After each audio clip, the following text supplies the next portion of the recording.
कटिहार में रहते हैं, कभी पटना में रहते हैं, कभी दिल्ली में रहते हैं, कभी बेंगलोर में जाते हैं।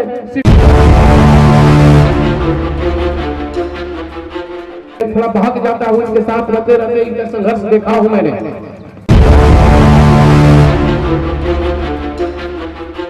इनके साथ जितनी नाइंसाफी हुई है मैं उसका बयान नहीं कर सकता।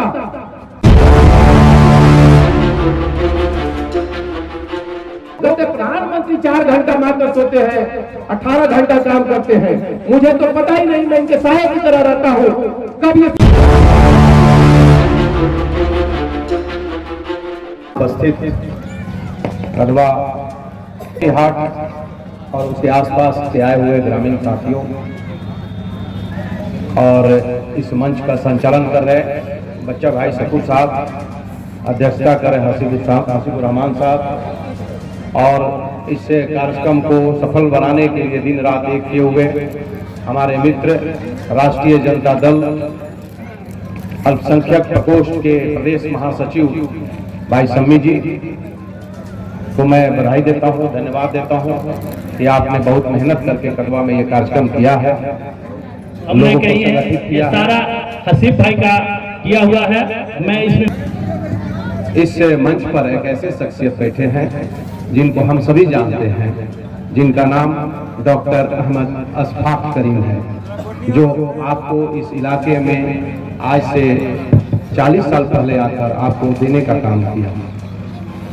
आपके बीच मैं 5 मिनट में बात अपने रखना चाहता हूं बड़ा इत्मीनान से, और दिमाग को थोड़ा सा ध्यान से सुने आप लोग मेरी बातों को, कि आज डॉक्टर अहमद अशफाक करीम साहब जो बैठे हैं, इनका एक लंबा संघर्ष रहा है जीवन में, और वो इस पसमानदा इलाके के लिए, इस पिछड़े इलाके के लिए, अंग्रेजों के जमाने में इस इलाके को काला पानी के सजा के रूप में जाना जाता था। इस इलाके को पसमानदा इलाका आज भी जस्टिस रंगनाथ मिशन कमीशन की बात करें या सच्चर कमेटी का रिपोर्ट की अगर बात उल्लेख करें, मुखोपाध्याय आयोग की बात करें, तो सारे आयोग जो केंद्र और राज्य सरकार ने जो बनाई, वो सारे आयोगों में इस इलाके के पिछड़ेपन का जिक्र किया गया।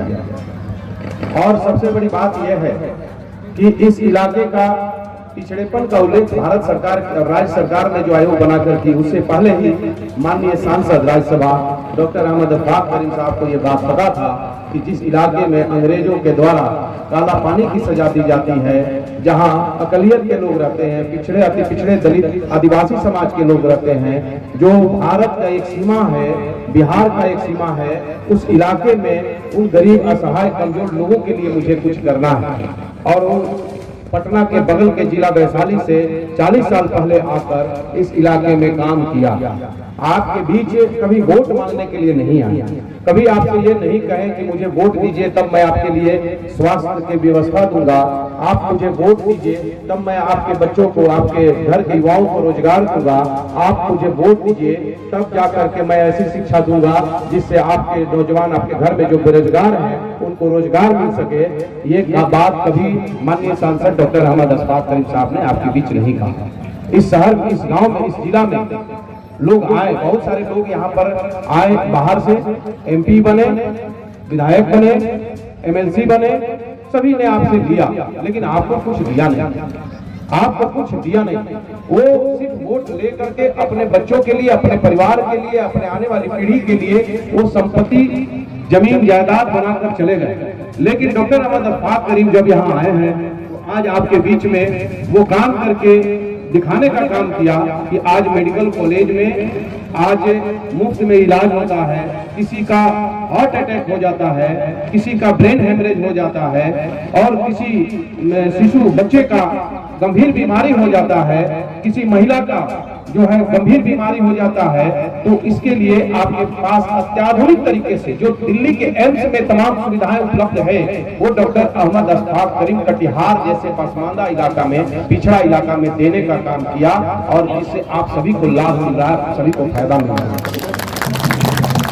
आज मेडिकल कॉलेज अल करीम विश्वविद्यालय जो बनी है, वो जो इन्होंने बनाया, आज वहां पर 2000 रुपया, 2000 लोग वहां पर काम कर रहे हैं। शिक्षक, शिक्षकेतर कर्मचारी, सफाई कर्मचारी, मेडिकल से जुड़े हुए लोग काम कर रहे हैं, कंपाउंडर हैं, नर्से हैं, ये सारे लोग काम कर रहे हैं। वो कौन है? वो सब कटिहार के लोग हैं जो वहाँ काम कर रहे हैं। इसके अलावा 3000 लोग उस कॉलेज और यूनिवर्सिटी पर रोजगार कर रहे हैं। यानी कि कहने का अर्थ यह है कि 5000 लोगों को उस उद्योग विहीन कटिहार को इन्होंने रोजगार देने का काम किया। जो डॉक्टर अहमद अशफाक करीम आपके बीच बैठे हैं, जो कभी एमएलए एमपी के लिए आपके पास वोट मांगने नहीं आए।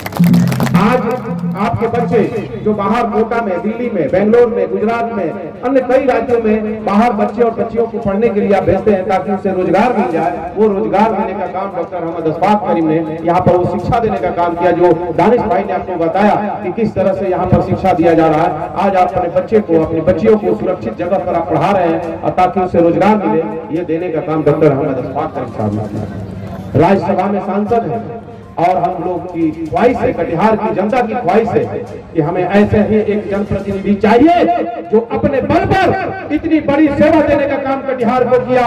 अगर ये आदमी पार्लियामेंट में रहेगा, ये आदमी लोकसभा का सदस्य रहेगा, ये आदमी कदवा का जनप्रतिनिधि रहेगा, ये आदमी बगल में प्राणपुर का जनप्रतिनिधि रहेगा, ये आदमी मनिहारी का जनप्रतिनिधि रहेगा, ये आदमी बरारी का जनप्रतिनिधि रहेगा, ये आदमी कटिहार का जनप्रतिनिधि रहेगा, ये आदमी बलरामपुर का जनप्रतिनिधि रहेगा, ये आदमी लोकसभा का सदस्य होगा तो कटिहार की तस्वीर और तकदीर बदलने का काम करेगा।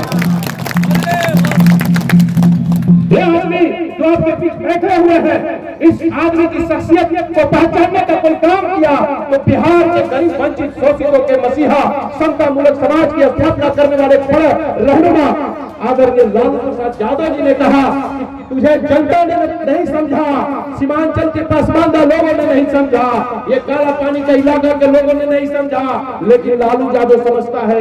आपको करीम साहब राज्यसभा में जाना होगा ताकि राज्यसभा में जाकर के जनता की आवाज को बुलंद कर सके।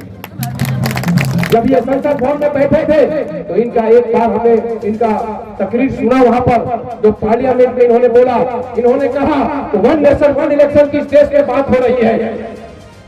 एक तरफ देश का जो राजा है कहता 1 नेशन 1 इलेक्शन, और उन्होंने अपने भाषण में कहा था संसद भवन में, आप लोगों ने भी सुना था, अपने देश में इनका भाषण, पूरे देश के भाषण बहुत गौर से लोग सुन रहे थे।